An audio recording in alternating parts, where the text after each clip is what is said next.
was someone who wouldn't hear the words no, he wouldn't hear the words it can't be done.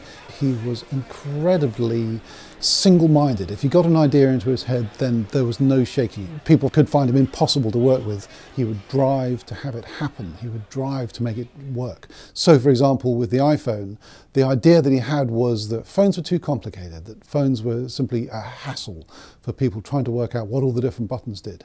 What he told his designers was, I don't want to have volume buttons, I don't want to have a power button, I just want one button that'll operate it. And they would keep coming back saying, well, we can't do this. And he would send them away, telling them that it had to be done because that's what he wanted. What serves the customer best is to constantly be working on making things better. We're working on the next iPhone, we're working on the one after that, we're thinking about the one after that. And that's what our customers want us to do. They want to know that when they're ready to upgrade, we're going to have something even better for them. And that's part of what they pay us to do. Pretty much every product, as I understand it, since he came back to Apple in 1996-97, they missed their ship date because Steve Jobs would insist that things had to be better, that they could be improved. And so the iPhone eventually, when it did appear, did have more than just the one button. But if you held it in your hand, you only saw one button. So that was the sort of thing. He was incredibly single-minded. He was incredibly focused on making something that would work really simply. If it was nothing but a phone, it would be a breakthrough. You can actually use it and use all of its amazing features because it's really, really easy to use. It's a very powerful phone that's super easy to use. He said, we've gone through the mouse, we've gone through the scroll wheel on the iPod, and now we're going to be doing touch.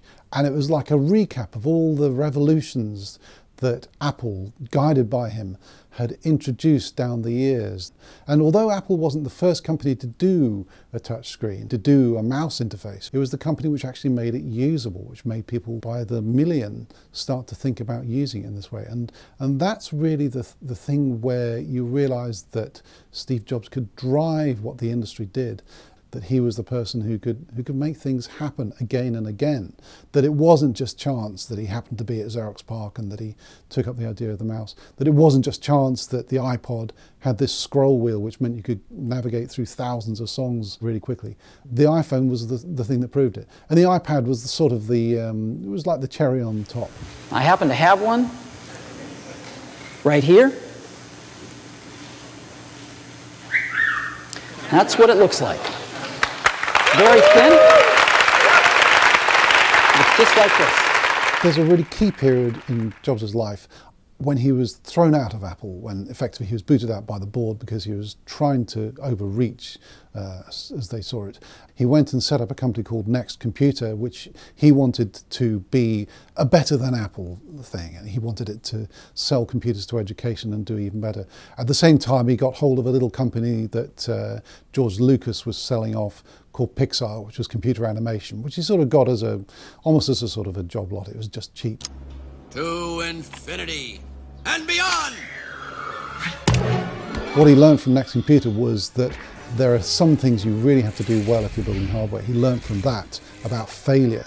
And he incidentally learned from Pixar how you breed success. He turned it into something which created films that people had never seen before. Toy Story was the first completely computer animated feature film, and it had an enormous impact.